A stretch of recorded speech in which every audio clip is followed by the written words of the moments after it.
ଭାରତୀୟ ଦଳ Asia cup 2025ର super 4 ମ୍ୟାଚ୍ରେ ପାକିସ୍ତାନକୁ 6 ୱିକେଟରେ ପରାସ୍ତ କରି ଚଳିତ ଟୁର୍ଣ୍ଣାମେଣ୍ଟରେ ସେମାନଙ୍କ ଦ୍ୱିତୀୟ ବିଜୟ ହାସଲ କଲା। ବିଜୟ ପରେ ହାତ ମିଳାଇବା ପ୍ରସଙ୍ଗରେ ଏକ ନୂତନ ମୋଡ଼ ଦେଖାଦେଲା। କୋଚ୍ ଗୌତମ ଗମ୍ଭୀର ଭାରତୀୟ ଖେଳାଳିମାନଙ୍କୁ ପୁଣି ଥରେ ପଡ଼ିଆକୁ ଡାକି ଅମ୍ପାୟାରଙ୍କ ସହ ହାତ ମିଳାଇବାକୁ କହିଥିଲେ, ଯାହା ପାକିସ୍ତାନୀ ଦଳକୁ ଆଶ୍ଚର୍ଯ୍ୟ କରିଦେଇଥିଲା।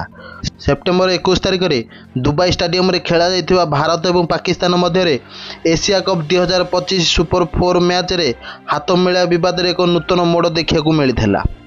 ଏଥର ଏହି ପ୍ରସଙ୍ଗରେ ଖେଳାଳି କିମ୍ବା ଆଇସିସି ଅଧିକାରୀଙ୍କୁ ନେଇ ନୁହଁ, ବରଂ ଟିମ୍ ଇଣ୍ଡିଆର ମୁଖ୍ୟ ପ୍ରଶିକ୍ଷକ ଗୌତମ ଗମ୍ଭୀରଙ୍କୁ ନେଇଥିଲା।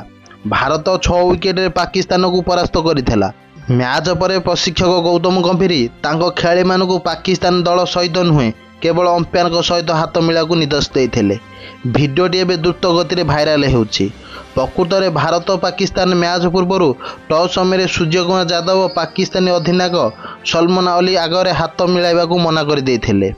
ବରଂ ସିଧାସଳଖ ଉପସ୍ଥାପକ ରବି ଶାସ୍ତ୍ରୀ ଏବଂ ତାପରେ ରେଫରୀ ଆଣ୍ଡ୍ରେ ଫ୍ରାଙ୍କଙ୍କ ପାଖକୁ ଯାଇଥିଲେ। ମ୍ୟାଚ୍ ପରେ ମଧ୍ୟ ତିଳକ ବର୍ମା ଏବଂ ହାର୍ଦ୍ଦିକ ପାଣ୍ଡ୍ୟା ସିଧାସଳଖ ଡ୍ରେସିଂ ରୁମ୍କୁ ଯାଇଥିଲେ ଏବଂ ପାକିସ୍ତାନୀ ଖେଳାଳିଙ୍କ ସହ ହାତ ମିଳାଇ ନଥିଲେ।